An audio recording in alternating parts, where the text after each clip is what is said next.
The invisible woman, Naomi Bennett, smoothed the fabric swatch against the design board, her fingers tracing the subtle herringbone pattern.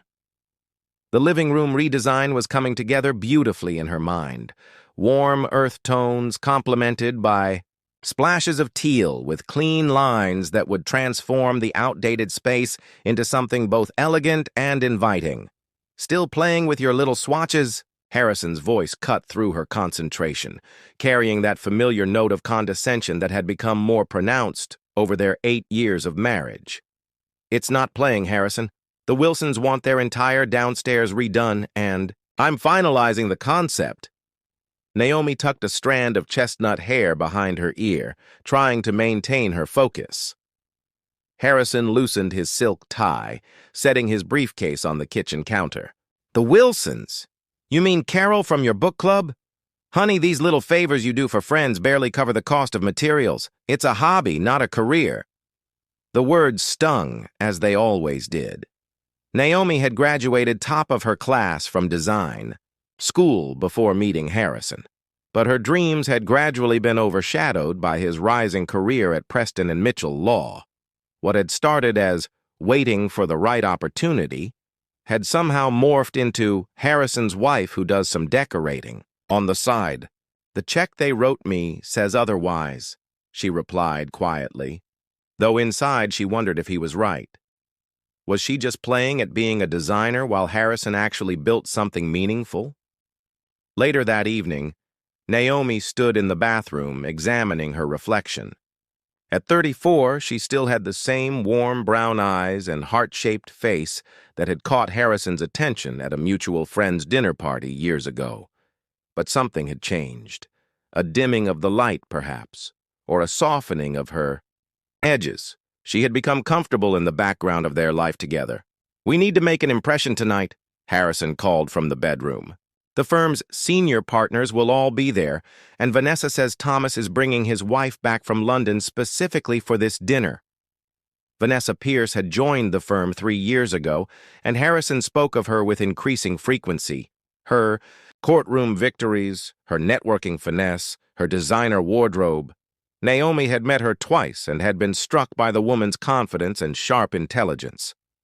"I'll wear the black dress," Naomi responded, already knowing it would be too simple for Harrison's taste. "The black one from last year?" His voice carried a note of disappointment. "Can't you wear something more impressive? Vanessa mentioned everyone's going all out for this." There it was again, the subtle comparison that made Naomi feel inadequate. She opened her closet and ran her fingers along the modest collection of evening wear. Nothing seemed right anymore. The restaurant was exactly as Naomi had expected. Expensive lighting designed to flatter aging skin, waitstaff who moved like ghosts between tables, and wine that cost more than her monthly design supply budget. Harrison immediately gravitated toward a table of colleagues, his hand resting possessively on the small of her back as he guided her through introductions. "And this is my wife, Naomi," he would say, before quickly steering the conversation toward legal matters or firm politics. After the third such introduction, Naomi noticed he had stopped mentioning her design work altogether. When Vanessa arrived, the energy shifted. She wore a striking red dress that seemed to capture all the light in the room, her blonde hair arranged in an effortless-looking style that had undoubtedly taken hours to perfect. Harrison's face brightened visibly. "Harrison, you made it!" Vanessa greeted him with air kisses before turning to Naomi. "And Naomi, lovely to see you again. That's a classic dress. I admire how you never feel pressured to follow trends." The compliment felt like a subtle jab, but Naomi smiled politely. "Thank you. Your dress is beautiful." Throughout dinner, Naomi watched as Harrison leaned toward Vanessa, laughing at her stories and finishing her sentences. They spoke a common language of case references and legal strategies, while Naomi picked at her overpriced salmon and felt increasingly transparent. When the senior partner praised Harrison's recent courtroom victory, he didn't mention that Naomi had stayed up with him for 3 nights, helping to organize his notes and rehearse his arguments. On the drive home, Harrison was electric with excitement. Did you hear what Thomas said about the Westridge case? They're considering putting me on as second chair. He drummed his fingers on the steering wheel. Vanessa thinks I should push for more visibility with the corporate clients. Vanessa seems to have a lot of opinions about your career, Naomi observed quietly. Harrison glanced at her. She understands ambition, Naomi. She gets what it takes to succeed in this field. The unspoken comparison hung between them like a wall. That night, as Harrison slept soundly beside her, Naomi stared at the ceiling and wondered when exactly she had allowed herself to become invisible. Fractures and foundations. The morning light filtered through the blinds, casting striped shadows across the kitchen table where Naomi sat with her coffee growing cold. Harrison had left early, again, mentioning something about a breakfast strategy, meeting with the Westridge team. 3 months had passed since the firm dinner, and Harrison's late nights and early mornings had become the norm, rather than the exception. Naomi's phone buzzed with a text from Carol Wilson. "Love what you did with our living room. My sister Olivia just bought a fixer-upper and needs help desperately. Gave her your number. Hope that's okay." A small smile touched Naomi's lips.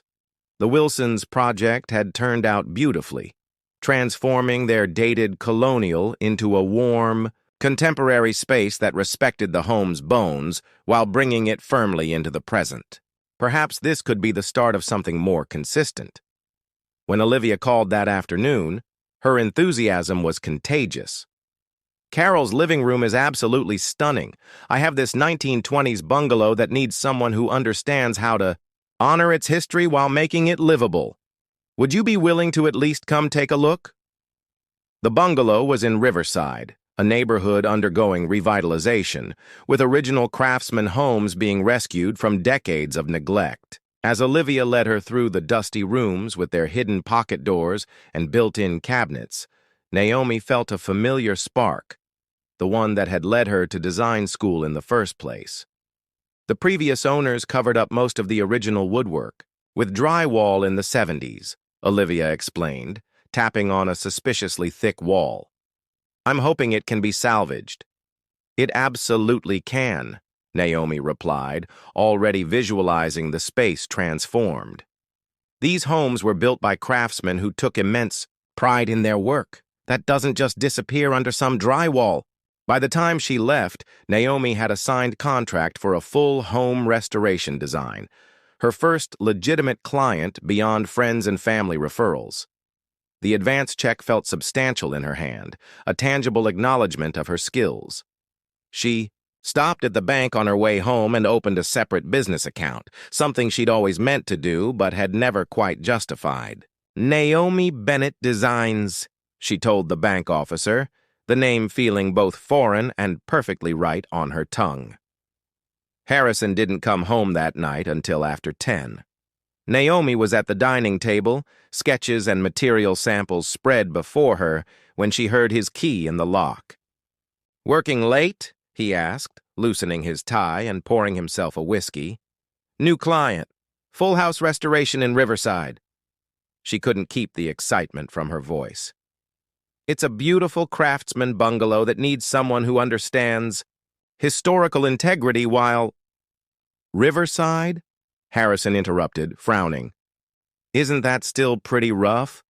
I hope they're paying you well for venturing into the urban pioneer territory." He made air quotes around the words, diminishing her excitement with 4 syllables. Naomi's smile faltered. "The neighborhood is actually coming back. There's a preservation society and everything." She pushed the signed contract toward him. "And yes, they're paying me properly." Harrison glanced at the paperwork without really seeing it. "That's nice, honey. A real step up from doing favors for book club friends." He took a long sip of his whiskey. "Listen, I need to talk to you about something.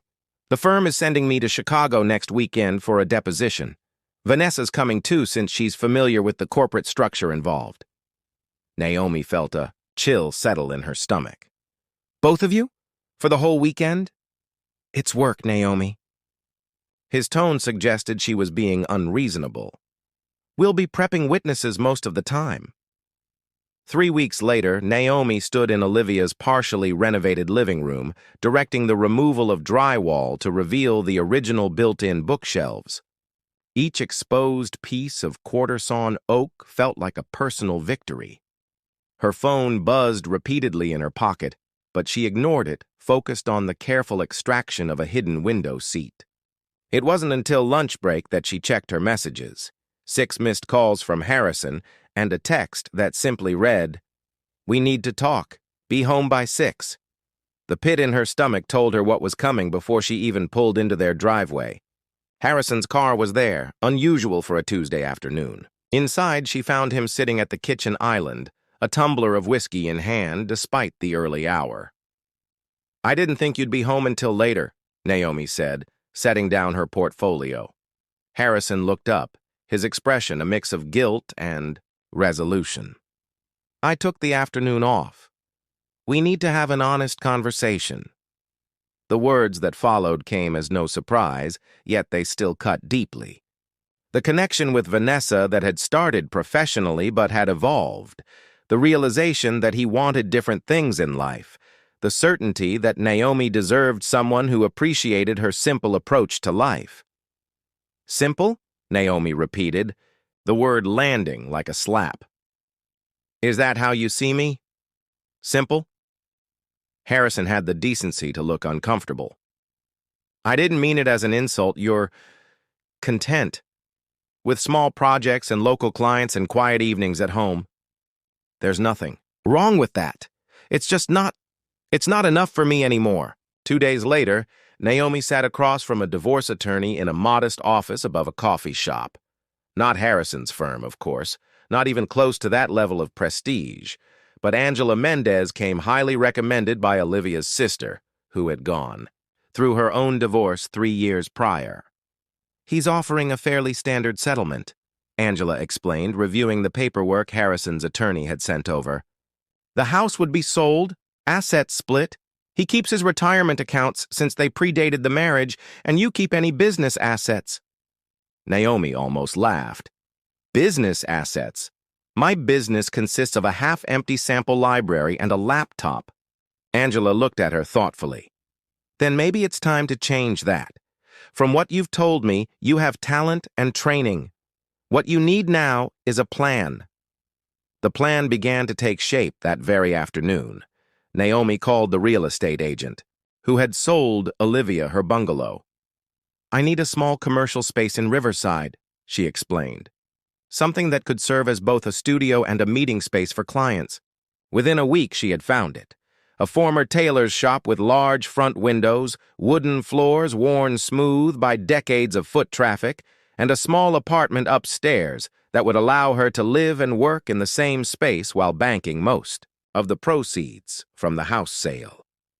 As she signed the lease, surrounded by empty space filled with possibility, Naomi realized that Harrison had unknowingly given her a gift. In trying to diminish her, he had instead removed the final barrier to her becoming exactly who she was meant to be. That night, in the hotel room that was her temporary home, Naomi opened her laptop and created a simple logo: Bennett Design Studio, honoring the past, designing the future. For the first time in years, the face that reflected back at her from the darkened screen looked alive with purpose. Blueprint for Revival. The first month in the new studio space passed in a blur of paint samples, contractor meetings, and late nights hunched over detailed sketches. Naomi had decided that if she was going to establish herself as a serious designer, her own space needed to be a testament to her vision. The storefront windows now gleamed, showcasing a carefully curated vignette of vintage and contemporary pieces that complemented the building's 1930s architecture. Olivia's bungalow project was nearing completion, and the transformation had exceeded even Naomi's expectations. The hidden woodwork now glowed with careful restoration. Period-appropriate lighting fixtures cast warm pools of light across refinished hardwood floors, and the kitchen, a masterful blend of historical character and modern functionality, had become the heart of the home. "You have to let me host a reveal party," Olivia insisted during their final walkthrough. "I've been telling everyone about this renovation and people need to see what you've accomplished." Naomi hesitated. "I'm not sure I'm ready for that kind of attention." "Ready or not, you deserve it," Olivia replied firmly. "Besides, my brother-in-law writes for Home and Heritage magazine. He's been looking for a feature on thoughtful restorations in transitioning neighborhoods." The party was scheduled for the following Saturday. Naomi spent the day arranging fresh flowers and making sure every detail was perfect, fighting back the whisper of Harrison's voice in her head. "It's just a hobby, not a career." By 7 o'clock, Olivia's bungalow was filled with neighbors, friends, and curious locals who had watched the exterior transformation over the past months. Naomi found herself repeatedly explaining her approach, respecting architectural integrity while creating spaces that worked for modern living. "The key is understanding what makes these older homes special," she explained to a small group gathered in the dining room. "It's not about gutting and starting over. It's about revealing what's already there and then enhancing it thoughtfully." A tall man with salt and pepper hair and attentive eyes had been listening intently. He approached as the group dispersed. "That's exactly the philosophy we try to promote at Home and Heritage," he said, extending his hand. "Julian Reeves, I'm an editor there." Naomi's heart skipped. "Olivia mentioned her brother-in-law writes for you." "Marcus? Yes, he's one of our contributing writers. But I came tonight independently after seeing some progress photos." He gestured around the room. "You've done something remarkable here. It's restored but not museum-like, livable but not trendy. That's a difficult balance to achieve." Before she could respond, Julian continued. "We're launching a new section called Neighborhoods in Revival. Would you be interested in having this project featured? We'd also want to profile you as the designer." The opportunity exceeded anything Naomi had dared to hope for. Within 2 weeks, a professional photographer was capturing Olivia's home from every angle, and Naomi found herself sitting for an interview with Julian in her studio space. "What makes your approach different?" Julian asked, recorder running between them. Naomi considered the question carefully. "I believe that good design tells a story. These older homes already have a narrative. They've sheltered families, witnessed history, adapted to changing times. My job isn't to erase that story, but to add a thoughtful new chapter that honors what came before." Julian nodded appreciatively. "And how did you develop this philosophy? Was there a mentor or a particular influence?" The question brought unexpected emotions to the surface. Actually, it came from recognizing what was wrong with the opposite approach.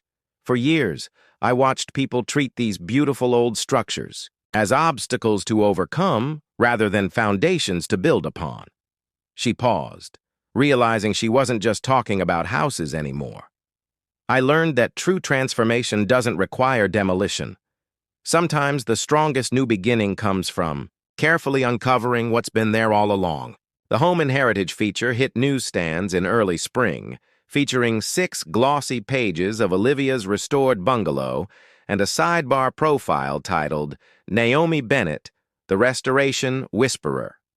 The morning it was published, Naomi's phone began ringing. Before she'd finished her first cup of coffee, 3 new clients booked consultations that week alone. By the end of the month, Naomi had hired an assistant, Jasmine, a recent design school graduate with sharp organizational skills and boundless enthusiasm. Together, they transformed the back room of the studio into a proper office with project boards and filing systems. "We need a better scheduling system," Jasmine announced one afternoon, juggling calls and emails. "And probably a website that isn't just your Instagram feed." Naomi laughed, still amazed by how quickly everything was changing.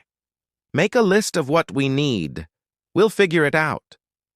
On a rainy Tuesday in April, Naomi found herself across town meeting with a potential client who owned a historic bed and breakfast in wine country. As she waited in the hotel lobby for her appointment, a familiar voice cut through the ambient noise. "The property acquisition is nearly finalized. We should be able to break ground by August." Harrison stood near the reception desk, briefcase in hand, talking to an older man in an expensive suit. Beside him, immaculate in a tailored blazer and pencil skirt, stood Vanessa. They hadn't noticed Naomi yet, giving her a moment to absorb the shock of seeing them. Harrison looked essentially the same, though perhaps a bit thinner. Vanessa's hand rested casually on his arm in a gesture of easy intimacy that made Naomi's stomach tighten. For a moment, she considered slipping away unnoticed, but something made her stay rooted in place. When Harrison finally turned and saw her, his expression flickered with surprise before settling into careful neutrality. "Naomi, what brings you downtown?" "Client meeting," she replied, surprised by the steadiness in her voice. "I'm designing the renovation of the Westfield Inn." Harrison's eyebrows rose slightly. "The Westfield? That's a significant project." "It is," Naomi agreed, noticing how Vanessa assessed her with new interest. "They want to maintain the historical character while updating the guest experience. Right up my alley." An awkward silence followed before Vanessa extended her hand. "Good to see you again, Naomi. I actually saw your feature in Home and Heritage. The bungalow transformation was quite impressive." The compliment seemed genuine, which somehow made it more difficult to process. "Thank you. The magazine has brought in several new clients." Their conversation was mercifully cut short by the arrival of Naomi's client. As she walked away, she heard Harrison murmur something to Vanessa, too low to catch. Whatever it was, it no longer mattered. The woman they were discussing, the simple, invisible woman who had been content with hobby projects, no longer existed. That evening, as rain tapped against the windows of her apartment above the studio, Naomi added another page to her business plan. Under the heading Bennett Design Studio 5-Year Vision, she wrote a single sentence: "Become the most sought-after restoration specialist in the region." Then she crossed it out and wrote something bolder: "Become the authority on thoughtful architectural revival, nationally recognized for transforming spaces and preserving legacies." As she stared at the words, Naomi realized she was finally seeing herself clearly, not through Harrison's diminishing lens, but through her own ambitious eyes. The blueprint for her revival was taking shape, and its foundations were already proving stronger than anything she had built before. Empire of Elegance. "We're going to need a bigger space," Jasmine announced, balancing precariously on a ladder as she pinned yet another project board to the already crowded studio wall. "And probably another designer. I've been fielding calls all morning about the Westfield Inn feature." 3 years had passed since Naomi opened Bennett Design Studio, and the small storefront that had once seemed so full of possibility now burst at the seams with activity. The Westfield Inn renovation had been featured in Architectural Digest, transforming Naomi from a local talent to a name recognized in design circles across the country. "I know," Naomi sighed, scrolling through emails on her tablet. "I've been looking at properties, but nothing feels right. I don't want to lose the connection to Riverside. This neighborhood gave me a second chance." Jasmine climbed down from the ladder, dusting off her hands. "Well, what about that old mercantile building on Maple, the one with the terracotta facade? It's been vacant forever." The Riverside Mercantile had been built in 1908 as a grand apartment store before decades of suburban flight had left it abandoned. Naomi had walked past it countless times, admiring its architectural details even as she lamented its decay. "That's way beyond our budget," she replied. "Besides, it would need a complete restoration." Jasmine raised an eyebrow. "And who better to restore it than the restoration whisperer herself? Practice what you preach, boss." That afternoon, Naomi found herself standing before the massive building, neck craned to take in its ornate cornices and arched windows. Through years of neglect, she could still see its dignity and potential, much like she'd once needed to see in herself. A call to the property management company revealed that the building had been tied up in an estate dispute for years, but had recently been cleared for sale. The price, while steep, wasn't completely out of reach given the studio's growth. It would be a statement, Naomi told her financial advisor the next day. Not just a workspace, but a showcase of our philosophy. The ultimate before and after. 3 months later, Bennett Design Studio became the proud owner of the Riverside Mercantile. The renovation would be their most ambitious project yet, and one Naomi decided to document thoroughly. She hired a videographer to capture the process from beginning to end. People are fascinated by transformation, she explained to Jasmine. They want to see the journey, not just the result. The weekly video updates, posted to the studio's social media accounts, quickly gained a following. Viewers became invested in the discovery of original mosaic floors beneath layers of linoleum, the careful restoration of the central staircase, and the uncovering of skylight windows that had been covered over in the 1960s. 6 months into the renovation, Naomi received an unexpected call from a television producer. "We've been following your mercantile project," the woman explained. "The way you explain design decisions and honor the building's history is compelling. Have you ever considered hosting a design show?" The idea seemed absurd at first. "I'm a designer, not a TV personality," Naomi protested. "That's exactly why we're interested," the producer countered. "You're authentic, knowledgeable, and you have a unique perspective on breathing new life into historical spaces. We'd love to discuss a show concept with you." Revealed with Naomi Bennett, premiered the following year on the Home and Design Network. Each episode followed Naomi as she helped homeowners uncover and restore the hidden potential in their historical properties. The show's tagline, "It's not about starting over, it's about revealing what's already there," resonated with viewers and critics alike.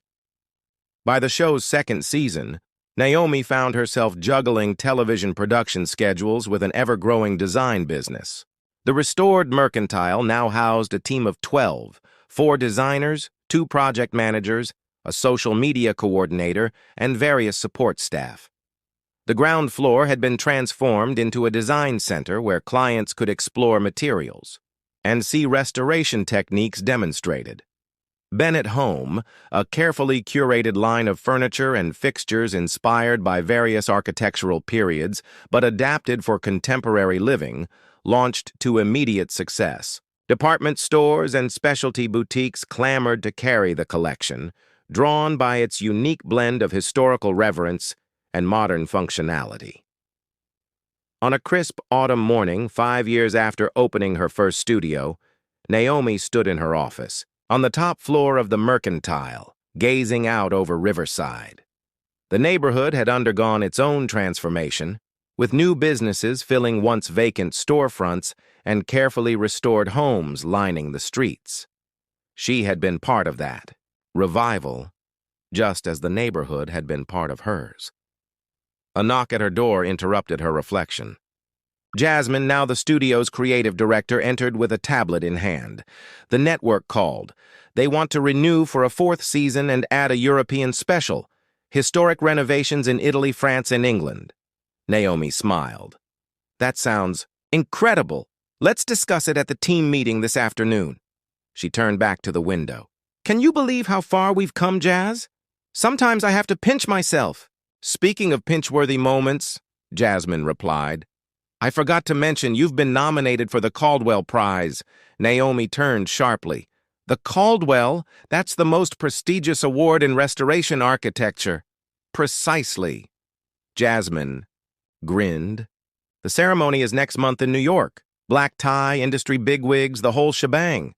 You'll need something fabulous to wear." As Jasmine outlined the details, Naomi felt a flutter of both excitement and apprehension. The Caldwell Prize represented the highest level of recognition in her field, an acknowledgement not just of individual projects, but of a body of work that had influenced the industry.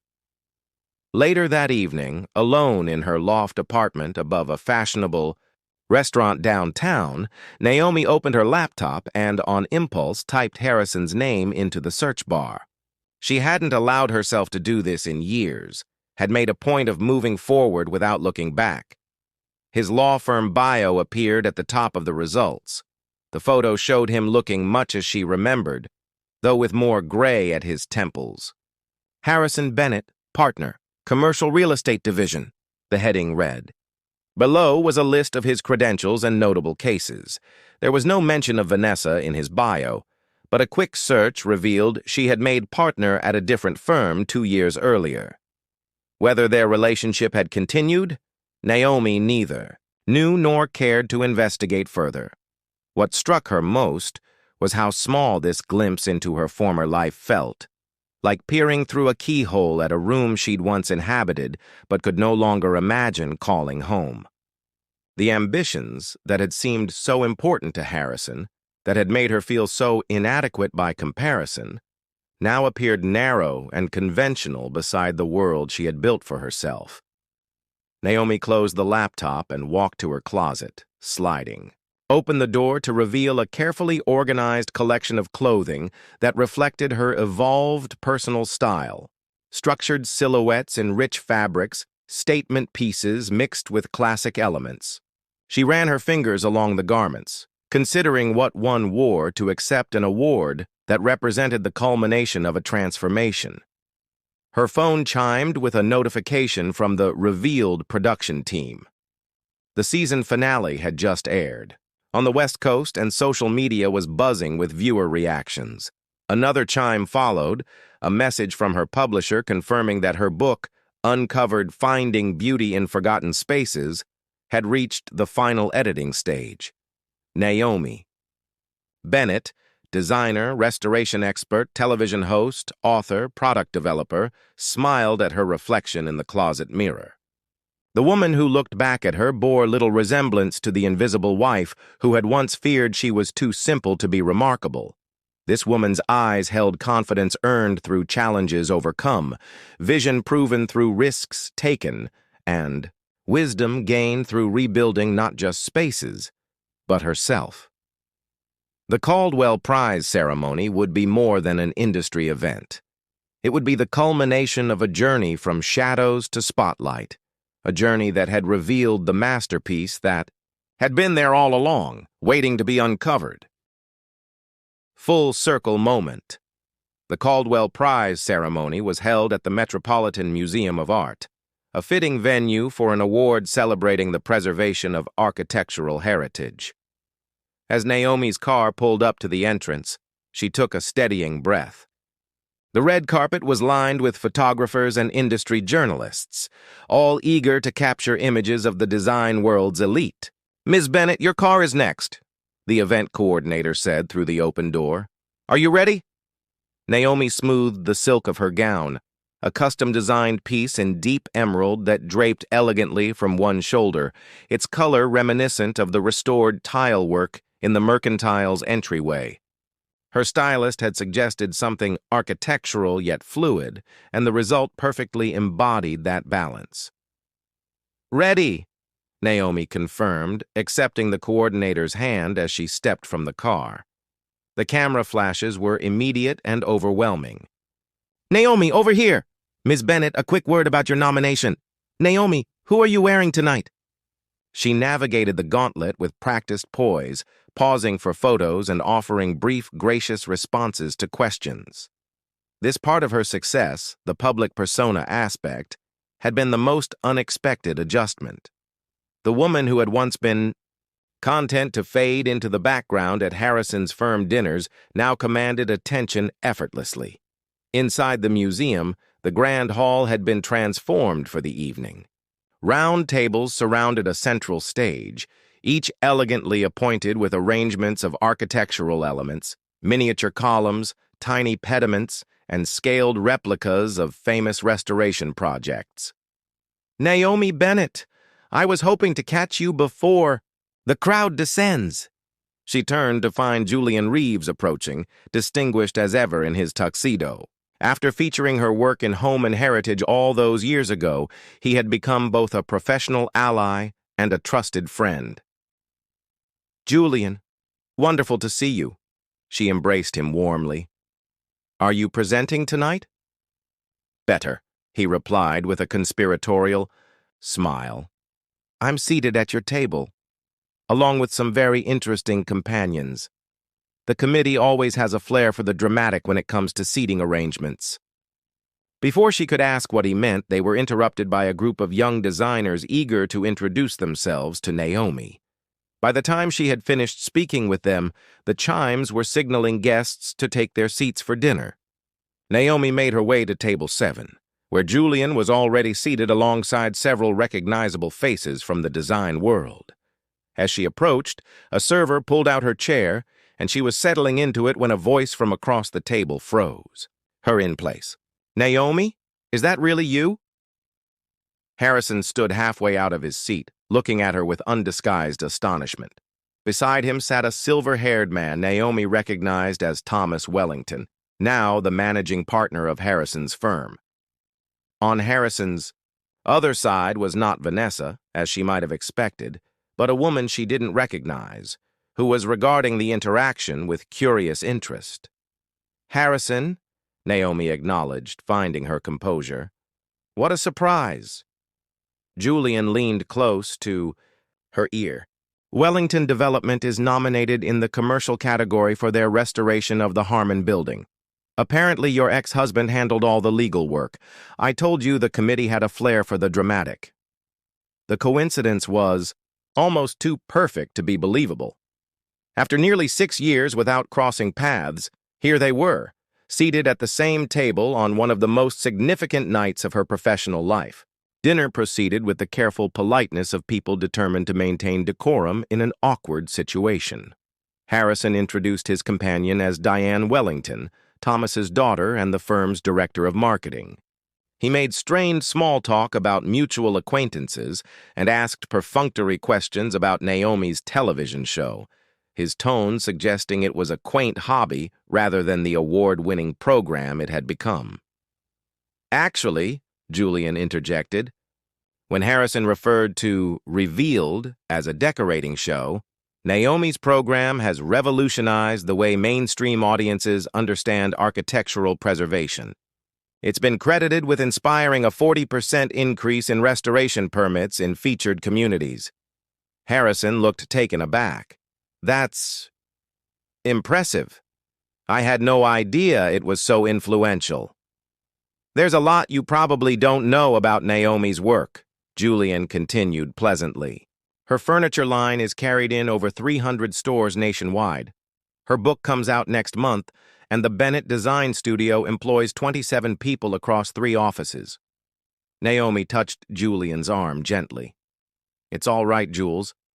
I'm sure Harrison isn't interested in all the details. On the contrary, Harrison replied, his expression difficult to read. I'd love to hear more. The awkwardness was mercifully interrupted by the dimming of lights and the announcement that the awards presentation was beginning. Naomi focused her attention on the stage, where the Caldwell Foundation president was delivering opening remarks about the importance of honoring those who preserved architectural history. Several categories preceded hers: commercial restoration, educational preservation, and innovation in historical adaptation. Wellington Development did indeed win for the Harmon building, sending Thomas to the stage for a brief acceptance speech. Harrison and Diane applauded enthusiastically, though Naomi noticed Harrison's eyes straying to her several times throughout the evening. Finally, it was time for the Individual Achievement Award, recognizing a body of work that had significantly impacted the field. As the presenter read the list of nominees, Naomi felt Julian squeeze her hand encouragingly. And the Caldwell Prize for Individual Achievement in Historical Preservation goes to... The presenter opened the envelope with deliberate slowness. Naomi Bennett, for her transformative work in urban restoration and her dedication to educational outreach through media and publishing. The applause was immediate and thunderous. Naomi rose from her seat in a daze, accepting congratulations from those around her. As she made her way to the stage, she was acutely aware of Harrison watching her, his expression a complex mixture of surprise, admiration, and something that might have been regret. The Crystal Award felt substantial in her hands as she stood at the podium, gathering her thoughts. The audience before her represented the pinnacle of her field, colleagues, competitors, mentors, and now peers who had deemed her worthy of their highest honor. "Thank you for this incredible recognition," she began. "When I started Bennett Design Studio 6 years ago, I was working out of a small storefront in a neighborhood many had written off as beyond saving. What I discovered there was a truth that has guided every project since. Beneath layers of neglect and misguided renovation often lies something of immense value, waiting to be revealed." She paused, her eyes briefly meeting Harrison's in the audience. "We live in a culture that often equates transformation with demolition and starting over. But I've built my practice on a different principle, that the most profound changes come not from erasing what exists, but from carefully uncovering the beauty and potential that was always there." As she continued her speech, thanking her team, her clients, and the communities that had trusted her vision, Naomi felt a profound sense of completion.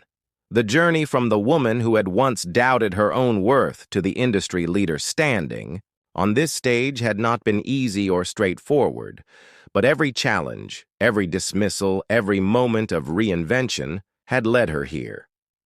"I accept this award on behalf of everyone who has ever been underestimated or overlooked," she concluded. "Your value doesn't depend on others' ability to see it. Sometimes the most beautiful renovations begin when you finally recognize your own worth." The standing ovation that followed carried her back to her table, where Julian embraced her proudly. Even Harrison stood, applauding with an expression that suggested he was seeing her clearly for the first time. The remainder of the evening passed in a blur of congratulations and photographs. It wasn't until the event was winding down that Harrison managed to approach her directly, catching her alone near the coat check.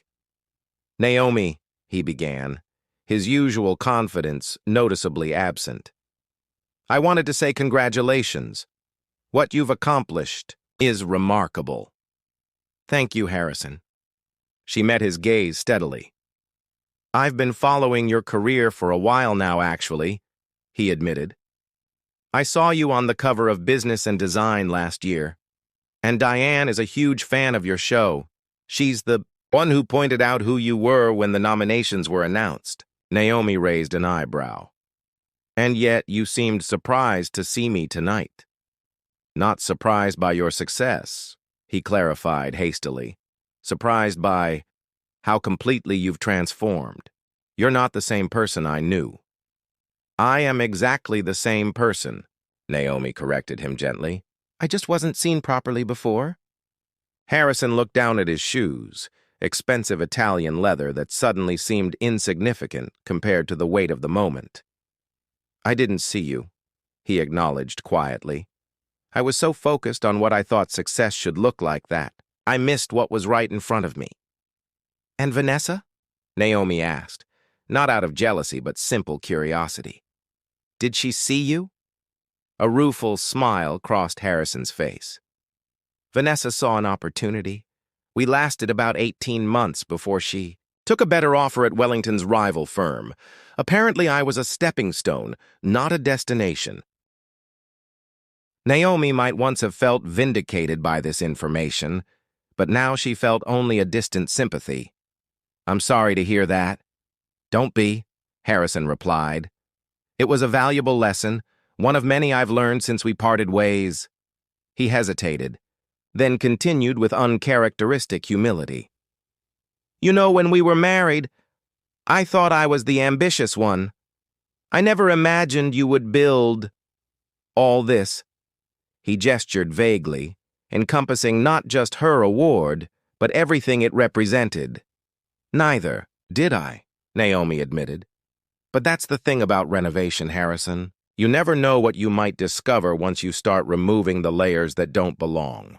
A comfortable silence fell between them, the awkwardness of their earlier encounter replaced by the quiet acknowledgement of paths that had diverged irrevocably. "Miss Bennett, your car is ready whenever you're prepared to leave," an attendant informed her discreetly. Naomi nodded her thanks before turning back to Harrison. "It was interesting seeing you again. I wish you well." "You too, Naomi." He extended his hand formally, and she shook it briefly. "Congratulations again on the award. It's well-deserved." As Naomi walked away, the Crystal Caldwell Prize nestled safely in its velvet box. She felt no triumph over Harrison, no vindictive pleasure in having proven him wrong. Those emotions belonged to a chapter long closed. Instead, she felt profound gratitude for the journey that had brought her here, even the painful parts, even the moments when she had felt invisible and insufficient. Outside, the night air was crisp with the promise of autumn. Her driver held the car door as she slipped inside, the emerald silk of her gown catching the streetlight as she settled into the seat. "Where to, Miss Bennett?" he asked. Naomi smiled, thinking of the restored mercantile that awaited her return, its lights illuminating the revitalized neighborhood that had given her a second chance, of the team that would gather there tomorrow, eager to hear about the ceremony and already focused on their next projects, of the life she had built, rich with purpose and possibility. "Home," she replied simply. "I'm going home." As the car pulled away from the curb, Naomi gazed out at the city lights blurring into streams of gold and silver. The woman reflected in the window glass looked back at her with quiet confidence, a woman who had discovered that the most meaningful restoration project had been her own.